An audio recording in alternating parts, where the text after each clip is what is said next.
Allah is my heart's speech. Your mercy is what I beseech. Keep in my heart your remembrance, and in your deen allow me to advance. Help me in my quest. Permit me to pass the ultimate test. Help me in my quest. Permit me to pass the ultimate. Assalamu alaikum wa rahmatullahi wa barakatuh. Welcome to this new episode of Ask Huda. I am your host, Fuad Muhammad. Well, today we're honored to be in the presence of Dr. Mohamed Salah. Assalamu alaikum, Doctor, and welcome to Ask Huda. Wa alaikum assalam wa rahmatullahi wa barakatuh. Thank you, Fuad. It's my pleasure. Jazakallahu khairan. Jazakum. We will not be receiving any phone calls today. That is because we've dedicated today's episode towards answering some of the many emails we've been receiving here on Huda TV. And if you have an email, you can send it to us at ask, that's ask@huda.tv. Doctor, our first email is from Lula Sulaiman from the United States of America. And she says that if a pious and righteous men are promised Hurul Ain, which are special wives in paradise, I would like to know if it applies to righteous women as well. Bismillahir Rahmanir Rahim. Alhamdulillahi Rabbil Alameen. Wal aqibatu lil muttaqeen. Wa la udwana illa ala zalimin. Wassalatu wassalamu ala sayyidil awwalin wal akhirin. Sayyidina Muhammadin wa ala alihi wa sahbihi ajma'in. Thumma amma ba'd. Allah the Almighty says in the Quran, في سورة النساء in verse number 32, للرجال نصيب مما اكتسبوا وللنساء نصيب مما اكتسب. And that verse means to men is a share of what they have earned, and to women likewise. I wanted to begin with this verse in order to confirm that men and women in Islam are equal with regards to commandments, rules and regulations, do's and do not do's, as well as rewards and punishments. Okay. Allah the Almighty says by the end of Surah Ali Imran, لا أضيع عمل عامل منكم من ذكر أو أنثى. The verse begins as follows: فاستجاب لهم ربهم أني لا أضيع عمل عامل منكم من ذكر أو أنثى بعضكم من بعض. Subhanallah. Allah confirms that the deeds and the good righteous actions of the believers, whether dhakar or untha, male or a female, will not be wasted. They are not in vain. Have been securely written and recorded in a record with Allah subhanahu wa ta'ala, and that will be presented for us on the day of judgment. فَمَنْ يَعْمَلْ مِثْقَالَ ذَرَّةٍ خَيْرًا يَرَى وَمَنْ يَعْمَلْ مِثْقَالَ ذَرَّةٍ شَرًّا يَرَى. And whosoever does an atom weight of good deed shall see it on the day of judgment. And whosoever does an atom weight of bad deeds on the day of judgment shall see it, without making any distinction between masculine or feminine, males or females. In several ahadith, An-Nabi sallallahu alayhi wasallam promised the believers in heaven that the least share of one of whom at least two wives. In other ahadith narrated by Tirmidhi and others, indicating that Allah will give the believing men in heaven al-hurul ain, special wives with special characteristics, the most purified, the most chaste women, etc. Their description is also in details in Surah Ar-Rahman, by the end of Surah Ar-Rahman, the most gracious. So, what about women? Well, every woman, whoever of them will enter heaven, will also get married, either to her husband if he was righteous and he made it to heaven as well. Which one if she was married to more than one? To the last, as it is in the hadith, المرأة لآخر أزواجها في الجنة. A woman will be the wife of her last husband if she happened to be married to more than one. So on the day of judgment, when they all enter heaven, she will be married in heaven to the last husband she had in this life. But he would also have al-hurul ain, and we spoke repeatedly about their beauty and how beautiful they are. This woman who will make it to heaven will be the queen of al-hurul ain. And Allah will cast beauty on her, which will make her much more beautiful than all of them. Subhanallah. So no woman will be left alone without getting married on heaven. As a matter of fact, in a hadith which is collected by both Al-Bukhari and Muslim, there will not be any azab in heaven. Azab means singles, whether masculine nor or feminine.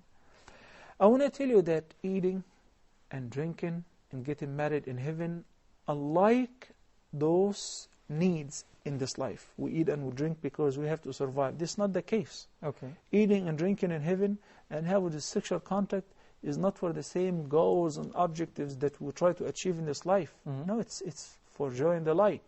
Allah subhanahu wa ta'ala said that in heaven we will experience what no eye have ever seen. He said, وَلَكُمْ فِيهَا مَا تَشْتَهِي أَنفُسُكُمْ وَلَكُمْ فِيهَا مَا تَدَّعُونَ. In it, you shall get whatever you desire and whatever you claim, whatever you want, you will definitely get in heaven. Furthermore, النبي صلى الله عليه وسلم said, في الجنة ما لا عين رأت ولا أذن سمعت ولا خطر على قلب بشر. Those who make it to heaven fu'ad, there is nothing that's called why and that's too much or because there is no more takalif. Everything is without limit. وَلَكُمْ فِيهَا مَا تَشْتَهِي أَنفُسُكُمْ. Whatever you desire.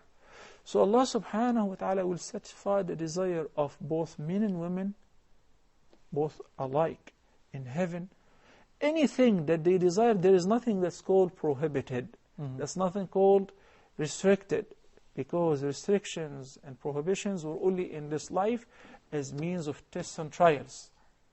So the Jannah is totally different. So what we need to focus on, whether men or women, is how to enter heaven. Of course. Not what shall we expect in heaven, because that's guaranteed. ما لا عين رأت, what no eye have ever seen. ما لا أذن سمعت, what no ears have ever heard of. ولا خطر على قلب بشر, what no man have ever thought of. Allah has prepared all of that to the dwellers of heaven. Some women would say, but I'm so jealous, and I cannot see my husband married to other than me. Well, this is the dunya law, the law and the characteristics of the worldly life. This is not the case in al-akhirah. Allah subhanahu wa ta'ala said, وَنَزَعْنَا مَا فِي صُدُورِهِمْ مِنْ غِلٍّ إِخْوَانًا عَلَى سُرُرٍ مُتَقَابِلِينَ. There is no jealousy, nor hatred, nor hard feeling, nor sadness, nor sorrow in heaven. There is no such thing. So you need to think about it as a different life, totally prepared in a different format for the believers. May Allah subhanahu wa ta'ala make all of us among the dwellers of heaven. For example, while we're not allowed to drink here in this life, Allah subhanahu wa ta'ala promised the believers with rivers of wine. وَأَنْهَارٌ مِّنْ خَمْرٍ لَذَّةٍ لِلشَّارِبِينَ. So there will be rivers of wine. But what kind of wine? Wine, no matter how much you drink, you will not get intoxicated. And in another verse, Allah subhanahu wa ta'ala said, خِتَامُهُ مِسْكٌ, indicating the wine that we drink in this life, or those who drink, humans who drink wine in this life, against Allah's decree, if you see them, when they drink, they're drinking medicine. It's very bitter in taste, especially the last test. That Allah subhanahu wa ta'ala says, in al-Jannah, al-khamr, or wine which is prepared for the dwellers of heaven, will taste so sweet and delicious. And those who will drink it will not get intoxicated, to the extent that khitamuhu misk, the last drop of it, will be of the pure musk, or sealed with musk. So this is totally different. Yes, it may share the name, but not the characteristics, not the features, not the nature. Okay, Jazakallah khair, Sheikh. Her second question is a bit technical. She said, if our fate is decided by Allah, and before we were born, and in what way is my hard work, good deeds, and prayers going to help me? Because she says, sometimes I say to myself, no matter what I do, my fate is already decided, and I don't think I need to do anything. Allah subhanahu wa ta'ala said في سورة الليل, فأما من أعطى واتقى وصدق بالحسنى فسنيسره لليسرى. وَأَمَّا مَنْ بَخِلَ وَاسْتَغْنَى وَكَذَّبَ بِالْحُسْنَى فَسَنُيَسِّرُهُ لِلْعُسْرَى. Some of the companions actually asked the Prophet ﷺ this same very question. If Allah subhanahu wa ta'ala have already decreed for us, as in the lengthy hadith of Abdullah ibn Mas'ud, and it's a sound hadith, since you and I were in the womb of our mothers, and before or at the time of breathing the soul into the fetus, once Allah subhanahu wa ta'ala sent the angel to breathe the soul in him and to make him a boy or a girl or alive or dead, etc., among the words or the commands that the angel would write in the record of this person, whether shaqi or a sa'id, whether he will be amongst the dwellers of heaven or the dwellers of fire. The companions or some of them said, Ya Rasulullah, if this is the case, فَفِيمَ الْعَمَلِ, if my fate is already predetermined and ordained by Allah, why do I have to work? Here is the real test, which is testing your iman. One of the articles of faith, which is the sixth article of faith, is وَأَن تُؤْمِنَ بِالْقَدَرِ خَيْرِهِ وَشَرِّهِ. What are the constituents of al-imanu bil-qadar? Number one, to believe that Allah subhanahu wa ta'ala's infinite knowledge is vast and beyond limit. So before He created us, He knew your fate and mine, because He knew what you will be doing and what I will be doing and our choices. Yes, He created every living creature. All the khalq are being created by Allah subhanahu wa ta'ala, and only al-ins wal-jinn. If I may say in order, al-jinn wal-ins, because jinn were before humans. Yes. Jinn and humans are the only two creatures whom Allah subhanahu wa ta'ala gave them what we call it the free will to choose. And that's why there is no heaven nor far of hell for other than these two species or creations, al-jinn wal-ins. There is no Jannah and Nar for the trees, nor for birds, nor for fish, or nor for animals, but only for humans and for the jinn. Why? Because we have been given this choice. In order to have an absolute justice, Allah subhanahu wa ta'ala gave us hidayatul irshad. Everyone have an equal share of this kind of hidayah, which is the guidance of showing us the two paths, the good and the bad. Allah subhanahu wa ta'ala said in the Quran, وَهَدَيْنَاهُ النَّجْدَيْنِ وَهَدَيْنَاهُ النَّجْدَيْنِ إِنَّا هَدَيْنَاهُ السَّبِيلَ إِمَّا شَاكِرًا وَإِمَّا كَفُورًا. By sending the prophets, by descending the revelations, by telling us what's right and what's wrong, and enjoining upon us to do the right and forbidding us from doing the bad. That's called Hidayatul Irshad. Everyone, Pat Robertson, you, I, the Pope, everybody is given the same share of this kind of hidayah. Then Allah subhanahu wa ta'ala knew that this person is going to be very arrogant, very awful, very stubborn, and a criminal or a disbeliever. So Allah subhanahu wa ta'ala recorded in a record with him, this is what this person is going to choose. So our actions are divided into two categories. Some actions which we have no control over whatsoever, such as that you and I and every human being were not consulted whether we would like to come to this life or not. Would like to be masculine or feminine, white or with dark complexion, yes, tall or short, blind or with sight. No one, none of us. Sickness and health, poverty and richness. We have no choice in regard of provision, life and death, health and sickness, and so on. The only thing which Allah subhanahu wa ta'ala entrusted us with, which is called al-amana, is the choice, whether to believe or to disbelieve. And based on this choice, which will be made solely by you, Allah subhanahu wa ta'ala will compensate you for it. And that's why He said, فَمَنْ يَعْمَلْ مِثْقَالَ ذَرَّةٍ. Your actions, yes, they have been created by Allah subhanahu wa ta'ala, but who did them? You did it. By force, or you were given the choice to do it? Definitely by our free will. Now, before we started the program, he asked me, it's Isha time. Shall we pray Isha or shall we postpone it after the program? Then we thought about it and said, we're talking about deen, let's go pray Isha first. Right? That was our choice. Who could have decided otherwise? What the Prophet ﷺ answered his companions with, based on the 2 verses of Surah Al-Layl, which I started the answer with, that اعملوا فكل ميسر لما خلق له.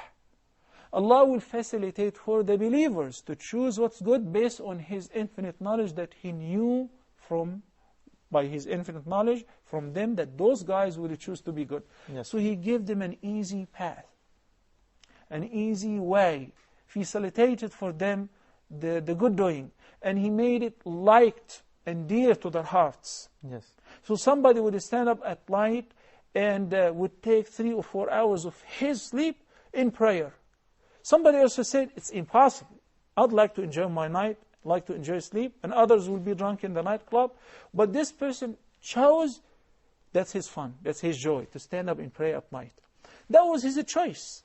But Allah subhanahu wa ta'ala facilitated for him, وَمَا تَشَاءُونَ إِلَّا أَن يَشَاءَ اللَّهُ. In another verse, Allah subhanahu wa ta'ala said, and He made it very clearly, فَمَنْ شَاءَ فَلْيُؤْمِنْ وَمَنْ شَاءَ فَلْيَكْفُرْ.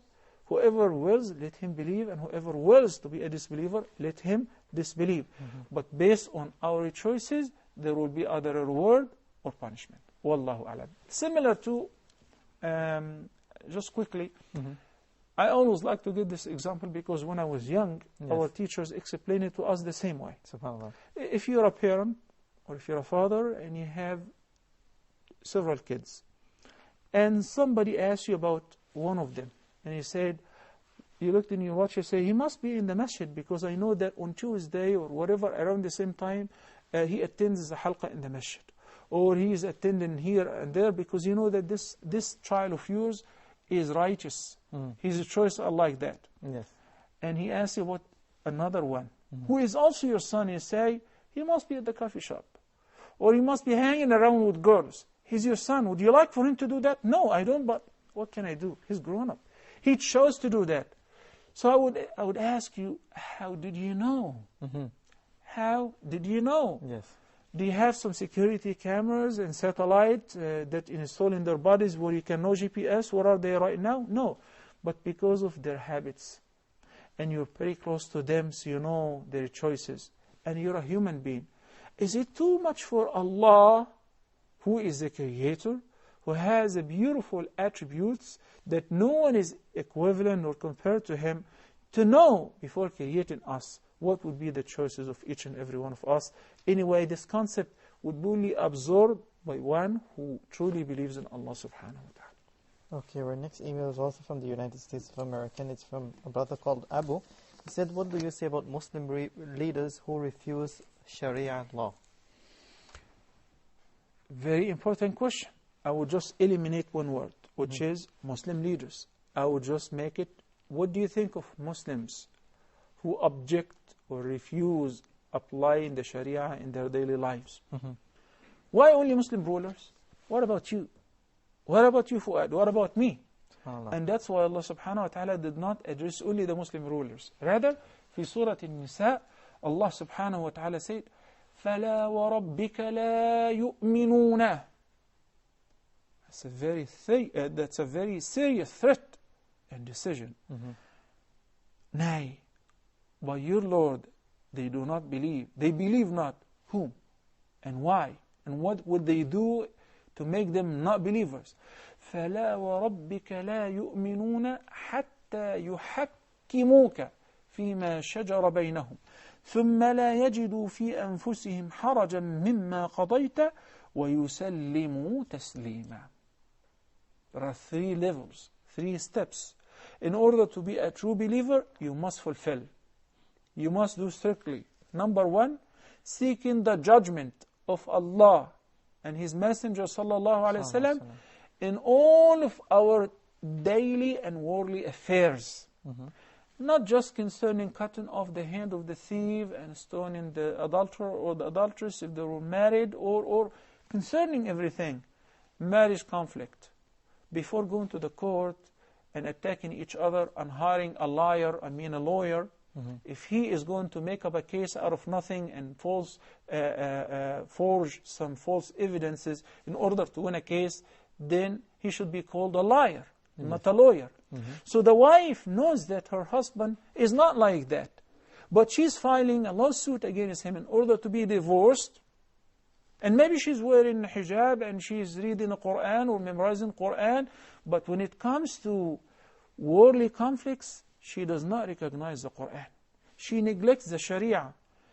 So whether it's an individual, or a small group, or a big party, or a sect, or a ruler, a ruled or a ruler, a ruled person or a ruler, this applies to everyone.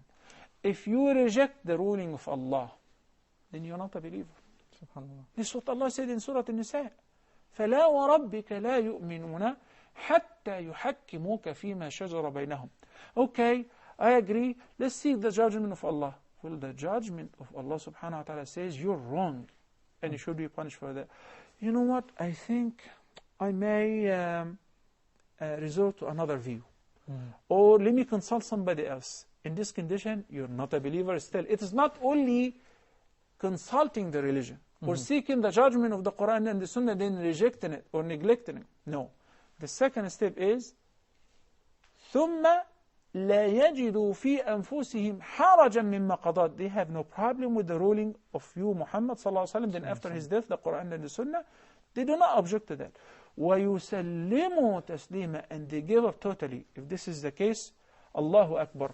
Whenever I remember Amir al-Mu'mineen, Ali ibn Abi Talib, may Allah be pleased with him, when he was taken to a court by a Jew, the judge was appointed by Ali ibn Abi Talib. And Ali ibn Abi Talib is standing in a court before a judge who's been appointed by him in a dispute between him and a Jew. And the judge judged for the Jew, knowing that this armor belonged to Ali ibn Abi Talib. But Ali ibn Abi Talib did not have the evidence that he owned it, because the armor was possessed already by the Jew.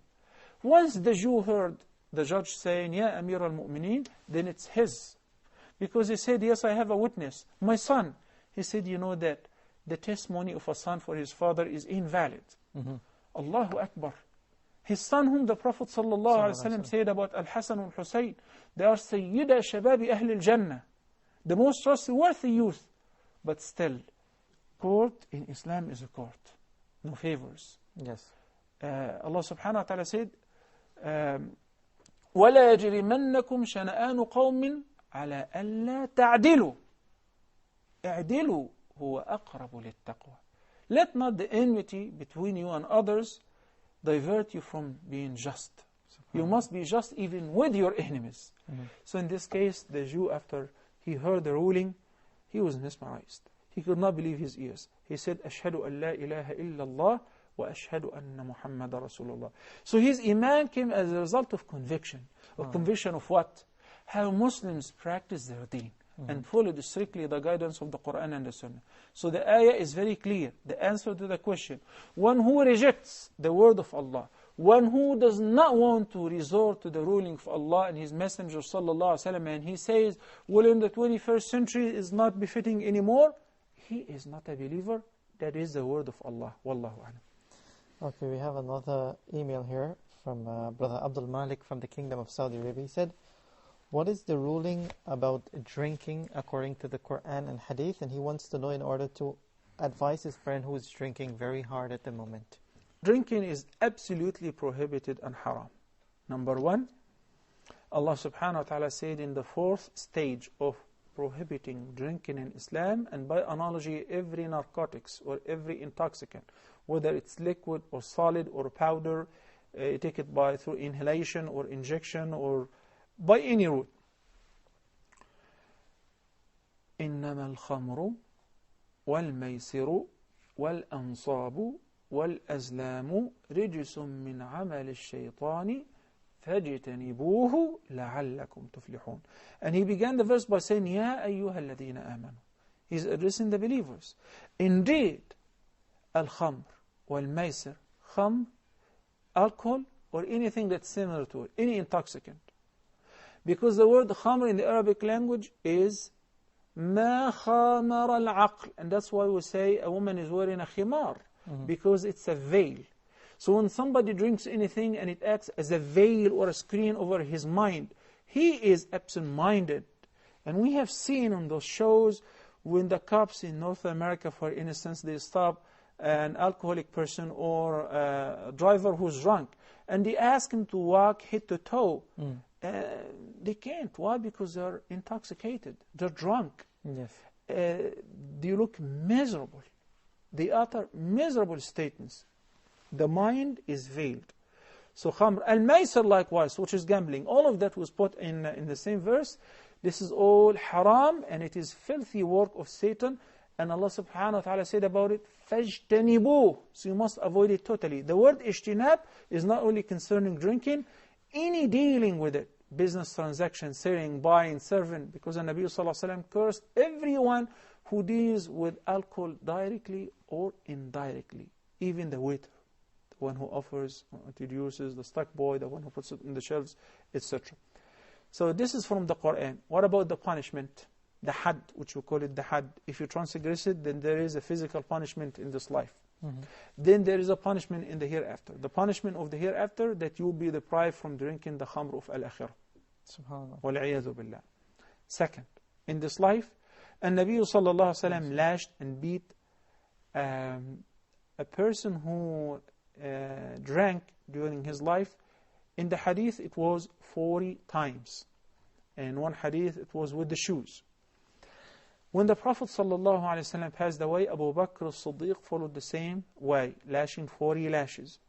Then Umar ibn al-Khattab, may Allah be pleased with him, gathered the companions, Ahlul Badr, and he consulted them. Abdurrahman ibn Auf and Ali ibn Abi Talib, they reasoned.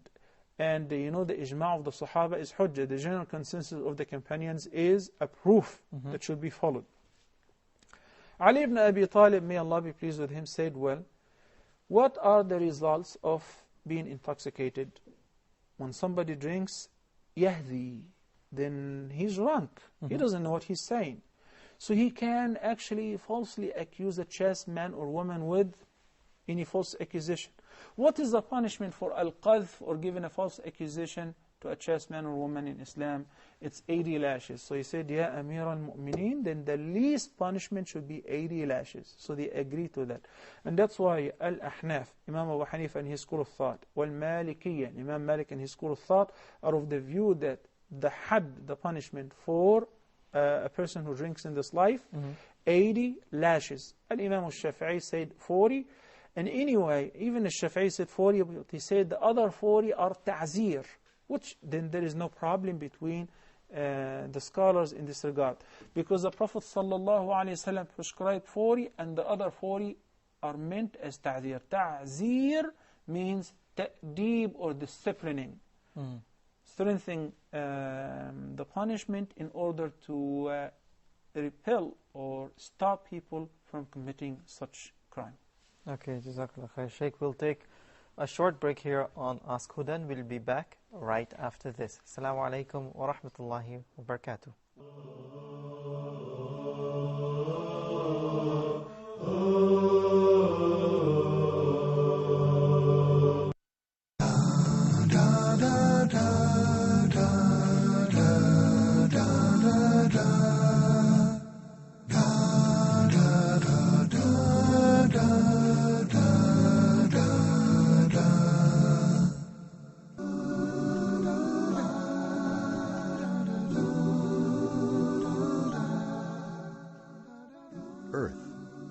The human heart, greed, exploitation, hatred, all diseases of the heart. For the cure, join Huda TV every Sunday at 20 GMT for Moments for the Heart.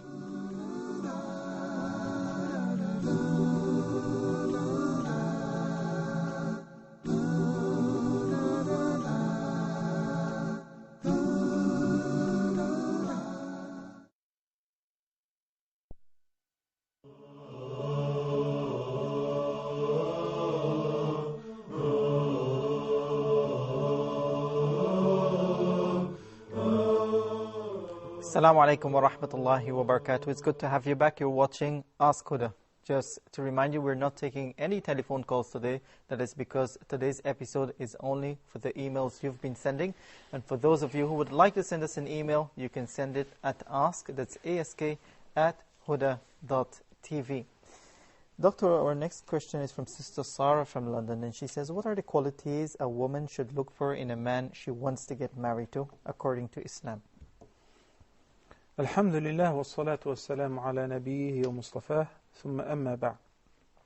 In the hadith, the Prophet sallallahu alayhi wa sallam said, إِذَا جَاءَكُم مَّن تَرْضَوْنَ دِينَهُ وَأَمَانَتَهُ فَزَوِّجُوهُ إِلَّا تَفْعَلُوا تَكُن فِتْنَةٌ فِي الْأَرْضِ وَفَسَادٌ عَرِيضٌ. Which means if somebody proposes to your daughter or any girl who happen to be under your guardianship, whether you're a brother or an uncle or a grandfather or a father, who possesses these two qualities, religious commitment and honesty, is an honest person. Honesty includes truthfulness, trustworthiness, and honesty is a great quality that encompasses several other qualities as well. So if he is religiously committed and he is ameen, then zawwijhu, give him your daughter in marriage. If people would turn them back and turn them down because they do not possess other worldly qualities such as, he's kind of short, but he's bold. I wanted a fair person. I wanted a person who earns certain amount of salary every month.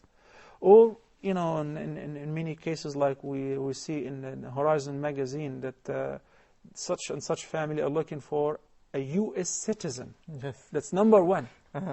He's got to be an MD, tall, and U.S. citizen. These are not the criterion that on what shall I look for a life mate for my daughter. Religious commitment and amana.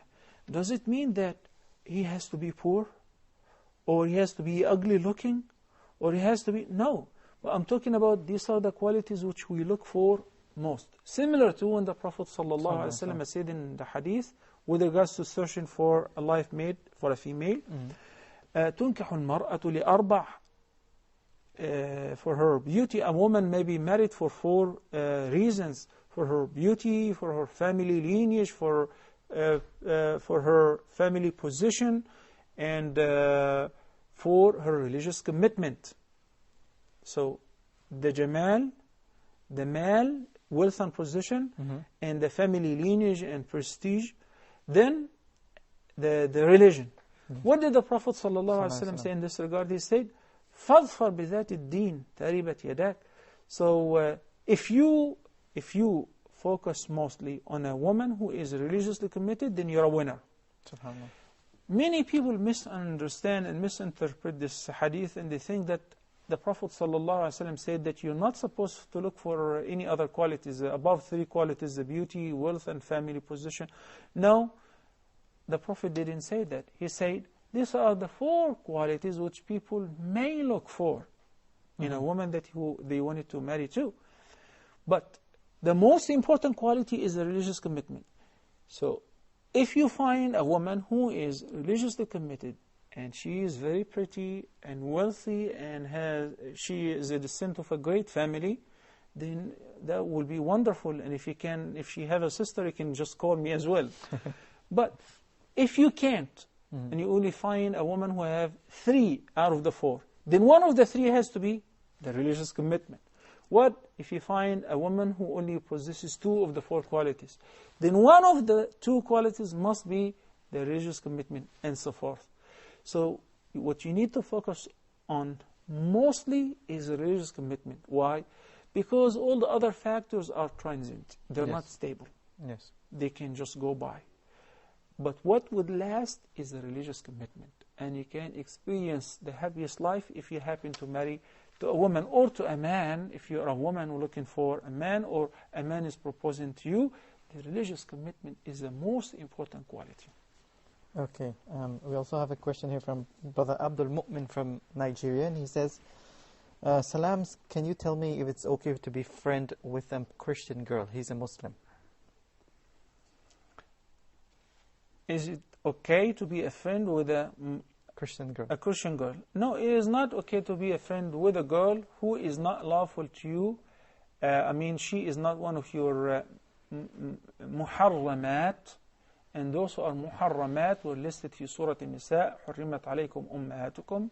If she's not a mother or a sister or an aunt or a daughter or a stepdaughter or a stepmother or a mother-in-law. Those are the muharramat, or due to suckling. Okay? Other than that, she's a woman whom you may marry, then it is not permissible for you to establish any kind of relationship outside marriage with her. Even what you call it, this is an innocent friendship. That we just go out and perhaps we have dinner together, or I invite her every once in a while for a coffee and she does likewise. That's not permitted in Islam, whether she's Christian or a Jew or a Muslim or following any other religion. A girl in general. Likewise for a girl, if this person is not your male mahram, nor is he your husband, then it's not permissible to go out, to date, to talk unnecessarily with any person who is not lawful to you. Okay, our next question is from Brother Naveed from the UAE, and he says, an Islamic bank is announcing target profit rate at the start of a term.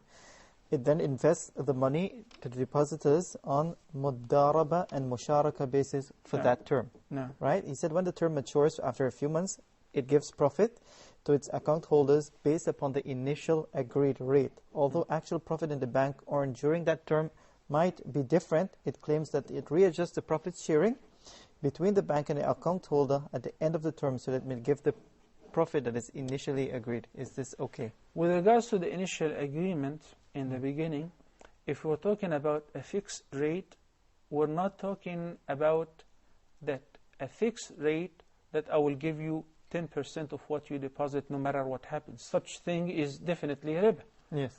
But if the initial agreement is talking about a fixed rate of the profit, which in case that there is a loss, that I would also share the losses with the same rate, then it is permissible. If you and I go in a partnership, you're just putting your money with me. I'm investing it. I'm trading, I'm buying, traveling, importing and exporting and so on. So I say, you're investing so much money. I would say, I will give you, according to your participation, 20% of the profit. After all expenses paid and bills and overhead, give you 20% of the net profit. So the 20% of the profit would definitely vary. Can anybody determine how much will be the profit before the contract is fulfilled?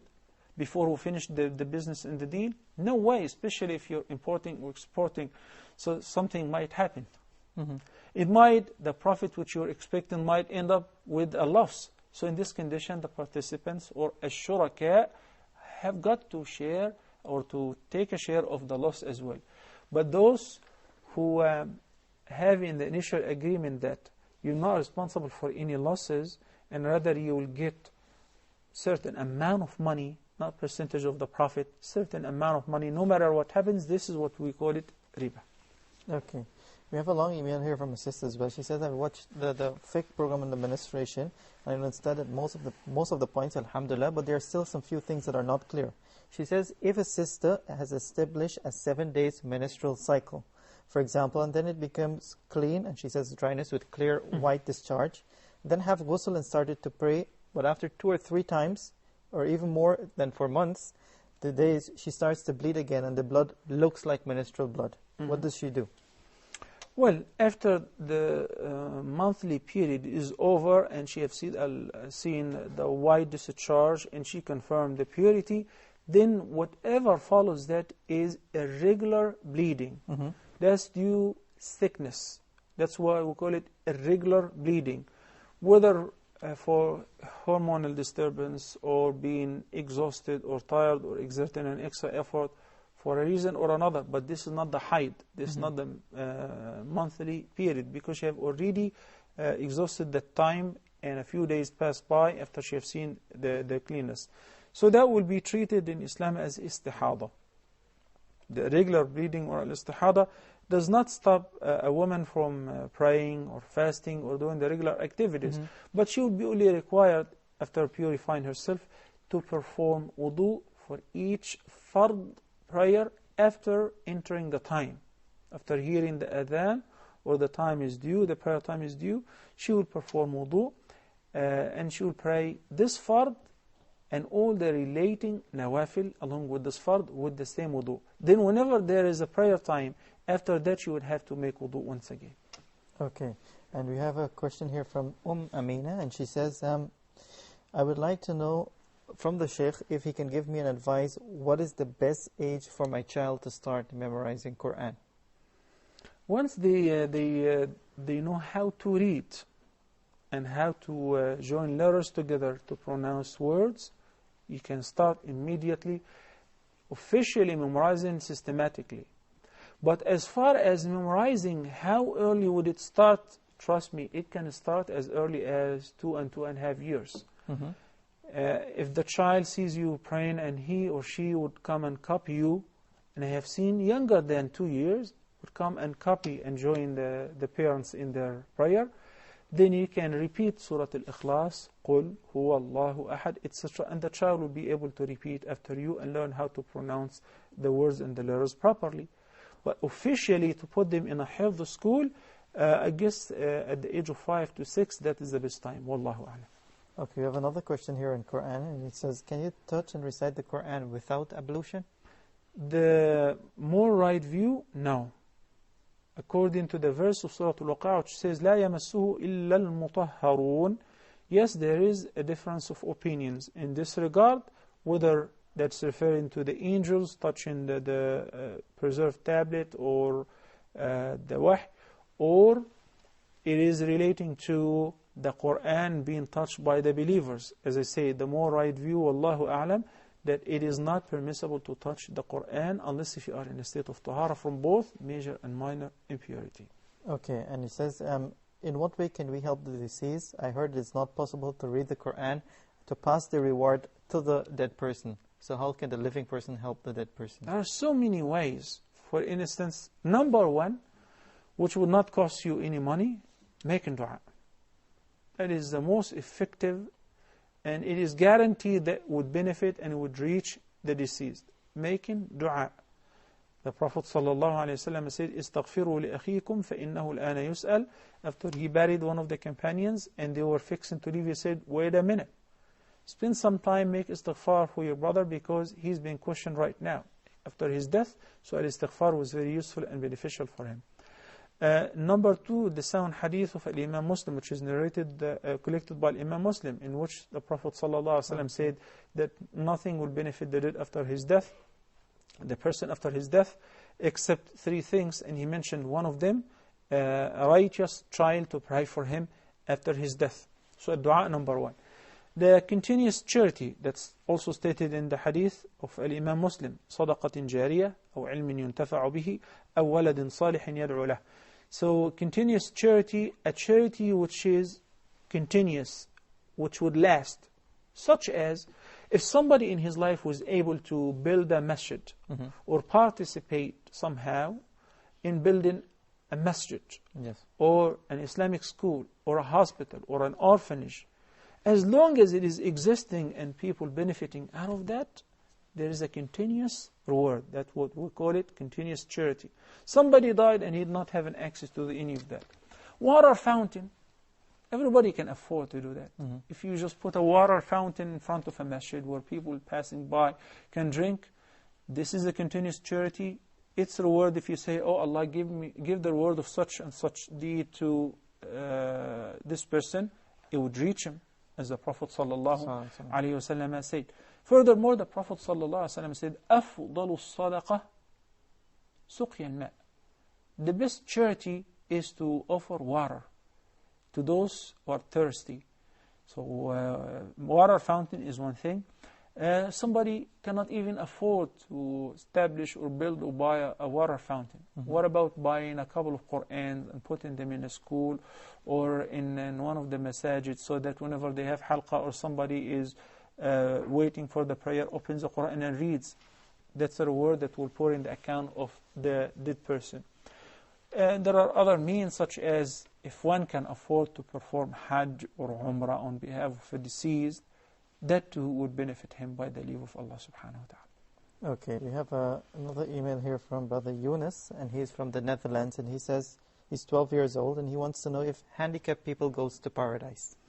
Whether handicapped or healthy people, what determines who will go to paradise is their actions, their deeds. فَمَنْ يَعْمَلْ مِثْقَالَ ذَرَّةٍ خَيْرًا يَرَى وَمَنْ يَعْمَلْ مِثْقَالَ ذَرَّةٍ شَرًّا يَرَى.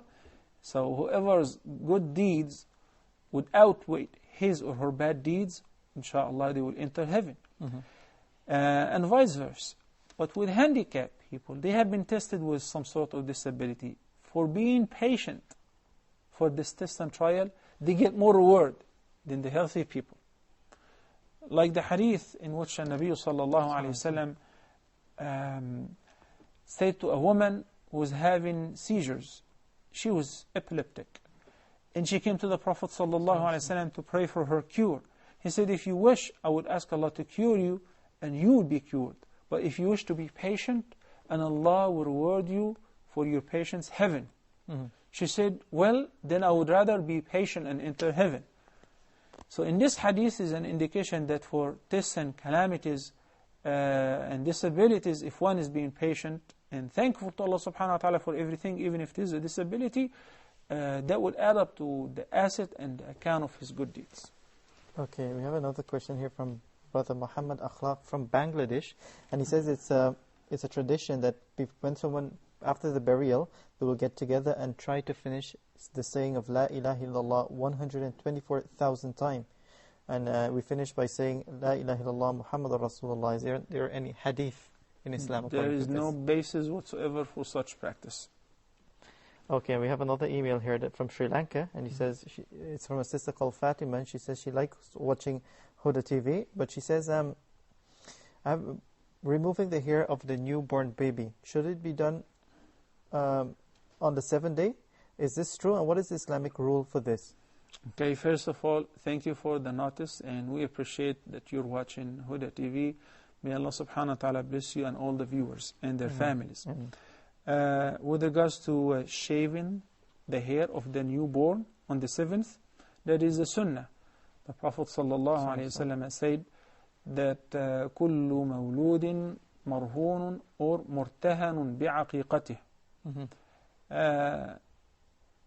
On the 7th day, the Prophet sallallahu alayhi wasallam recommended that we should offer the aqiqah, shave the head of the baby boy, not the girl, give equal to the weight of that hair, a charity of silver, and give him a name on that day. That is the sunnah. If one fails to do it on the 7th, then on the 14th or the 21st, or in any other day. Okay, we have another email here about trimming the hair, but this is from a sister. She says, can a Muslim woman trim the hair on the head if the hair drops a lot? No problem, as long as she would not resemble a man, or a haircut of a man, or a haircut of non-Muslims who are called celebrities, and a woman is trying to copy them. Okay, and we have a question here from Sumaya from Qatar. She says, I have a doubt regarding the prayer. Can a mother who has more knowledge of Quran in the family, and her grown-up son is 25 years, can the mother lead the prayer? Definitely not. If the son is grown up and knows how to recite the Quran, or he even knows how to recite Surah Al-Fatiha, then he should be the one who lead the prayer. It is not permissible for a woman to lead the prayer with men under any circumstances. Okay, we also have Sister Fatima from the United States of America. She says, I want to follow the Sunnah of our Prophet ﷺ. I've already learned the Arabic alphabet and I've started reciting the Quran. MashaAllah. But please give me an advice. What are the best books towards following the Sunnah of the Prophet ﷺ? Towards following the Sunnah, there are tons of books, but as a beginner, I would recommend for you to study the book of Riyadul Salihin. There is a beautiful book which is edited or commented on by Sheikh Al-Albani, which is called Fiqh Sunnah with Tamam al-Minna. That will teach you the proper fiqh, and it will also mention the views of different schools of thoughts, and it may choose for you the more right view, and so on. Commentary by Sheikh Al-Albani, may Allah have mercy on him, and the author of the book, Sheikh Sayyid Sabiq, may Allah have mercy on all of them, they passed away, is a beautiful combination, because it would tell you whether this hadith is sound or not, etc. Also, in Seerah, I normally recommend the single volume, which is Al-Rahiq Al-Makhtoum by Safiya Ar-Rahman Mubarak-Furi, may Allah have mercy on him as well. If you want to expand, then there is a beautiful book which is called Zad Al-Ma'ad by Sheikh Ibn Al-Qayyim, may Allah have mercy on him. Okay, Jazakallah khair, Sheikh. That's time for today, and we would like to thank you first of all for being with us here on Ask Huda. And we would like to say also Jazakallah khair to all the viewers who've been sending us emails, and if you have more email to send, you can do that by sending it at ask@huda.tv. And don't forget, all the viewers who've been supporting us, you can still support us at support@huda.tv. And don't forget to visit our website www.huda.tv. Until next time, Assalamu alaikum wa rahmatullahi wa barakatuh. If my love is attached to thee, then from sins I will be free.